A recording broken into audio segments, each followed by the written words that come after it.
నాన్వేష్ నాన్వేషణ అనే ఛానల్ పెట్టి నాన్వేష్ అనే అతను 2016లో ఛానల్ పెట్టాడు.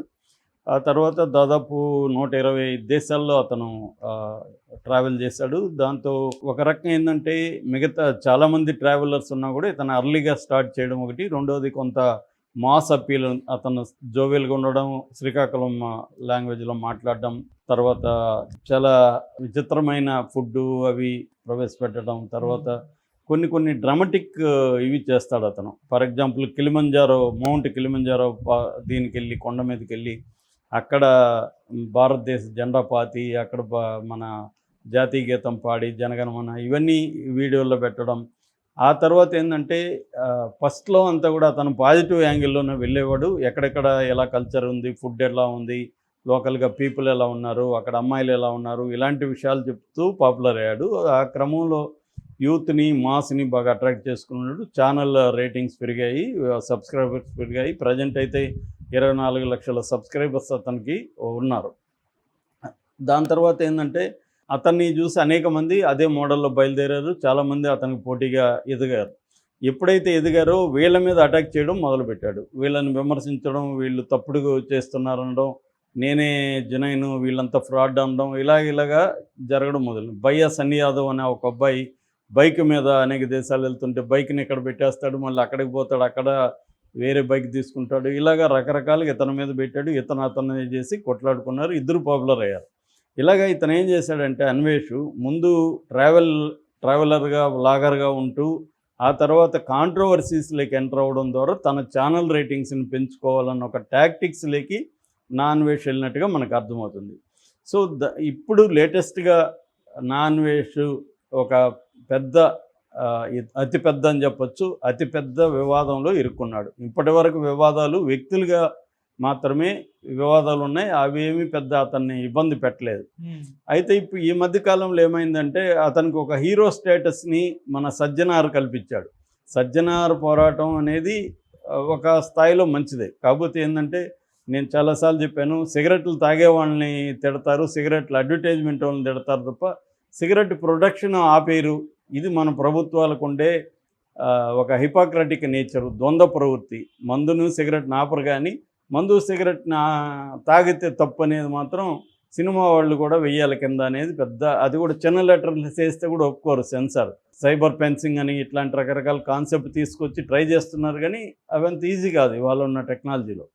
సో ఈ క్రమంలో ఏం చేస్తున్నారంటే అదేదో ఉరుమురిమి మంగళం మీద పడినట్టు సజ్జనార్ కానీ ఇలాంటి వాళ్ళు ఏదో చిన్న స్థాయిలో ప్రమోట్ చేసుకొని 4 డబ్బులు సంపాదించుకొని బతుకు తెరువు చూసుకునే యూట్యూబర్ల మీద పడ్డారు. పెద్ద పెద్ద హీరోల మీద కూడా ఆ తర్వాత మనలాంటి వాళ్ళు విమర్శించినాక పెద్ద పెద్ద హీరోల మీద కూడా కేసులు అవి పెట్టడం జరిగింది. కానీ వాళ్ళకి ఏం జరగదు. ఎందుకంటే లీగల్గా సుప్రీంకోర్టే నేను ఆల్రెడీ దీని మీద చాలా వీడియోలు నేను కూడా చెప్పున్నాను. అంటే ఈ బెట్టింగ్లో కూడా ఏంటంటే స్కిల్ బేస్డ్ బెట్టింగు, తర్వాత ఫాంటసీ బెట్టింగు, తర్వాత ఏమో గేమ్స్, ఇదేమో దాని ఫైనల్గా స్కిల్ బేస్డ్ బెట్టింగ్లోకి వచ్చేస్తాయి ఇవన్నీ, లేదా ఫాంటసీ బేస్డ్ బెట్టింగ్లోకి వచ్చేస్తాయి. కాబట్టి వీళ్ళ మీద కేసులు అనేవి నిలవు. కాకపోతే వాళ్ళని అరెస్ట్ చేయడానికి ట్రై చేశాడు. ఈ క్రమంలో ఏంటంటే ఇతనితో సజ్జనార్ మాట్లాడేసరికి అతను ఇంకా నేను గొప్పోడు అని ఫీల్ అయిపోయాడు. అక్కడి నుంచి బెట్టింగ్లో వాళ్ళ మీదంతా కూడా విరుచుకుపడడం మొదలుపెట్టాడు. ఆలీ లాంటి వాళ్ళని కూడా ఇతను పాకిస్తాన్ తీవ్రవాదని మాట్లాడాడు. తర్వాత మళ్ళీ బయ్యా సన్నీ యాదవ్ కావచ్చు, పరేషన్ బాయ్స్ కావచ్చు, ఇలాంటి వాళ్ళ మీద అంతా నోరు పారేసుకొని వీడియోలు చేయడం మొదలుపెట్టాడు. ఈ క్రమంలో అతనికి నోటికి అద్దు లేకుండా విడిగా అయిపోయింది. దాంతో హైదరాబాద్ మెట్రో విషయంలో కూడా అతను చాలా తీవ్రంగా కామెంట్లు చేస్తూ డైరెక్ట్గా డీజీపీ జితేంద్ర మీద, తర్వాత సిఎస్ శాంతకుమారి మీద, ఇంతకుముందు సిఎస్, ఈ మధ్య ఆమె వెళ్ళిపోయి రామకృష్ణారావు వచ్చారు, శాంతికుమార్ మీద, తర్వాత వికాస్ రాజ్, దానకిషోర్, ఇలాంటి ఐఏఎస్ ఆఫీసర్ల మీద అంతా కూడా అతను ఛార్జ్ చేశాడు. అట్లాగే హైదరాబాద్ మెట్రో ఎండి ఎన్విఎస్ రెడ్డి, వీళ్ళంతా కొమ్మక్కై దాదాపు 300 కోట్ల నొక్కేశారని చెప్పి అతను ఒక వీడియోలో చేశాడు. దాంతో సైబర్ క్రైమ్ పోలీస్ స్టేషన్ వాళ్ళు అతను సుమోటోగా వాళ్ళ కానిస్టేబుల్ దగ్గర ఒక కంప్లైంట్ తీసుకున్నట్టుగా తీసుకొని సుమోటోగా కేసు పెట్టారు. ఇప్పుడు అతని పాస్పోర్ట్ రద్దు అయ్యే అవకాశం ఉంది. అతన్ని ఏ దేశంలో ఉండడో చూసుకొని అతన్ని ఇండియాకి తీసుకొచ్చే అవకాశం ఉంది. అందువల్ల ఇప్పుడు ఐటీ యాక్ట్ కింద అండ్ బిఎన్ఎస్ కింద అతని మీద సెక్షన్లు పెట్టారు.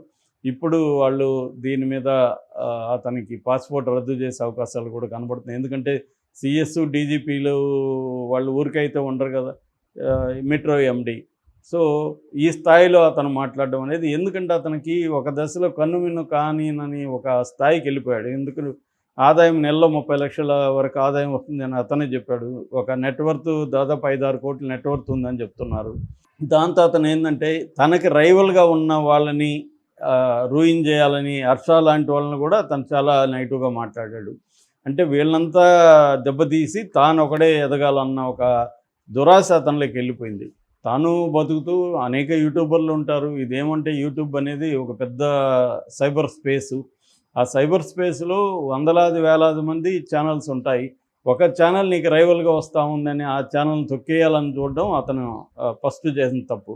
అతను దేశాలు తిరుగుతూ ఆ దేశాల గురించి మాట్లాడడం వరకు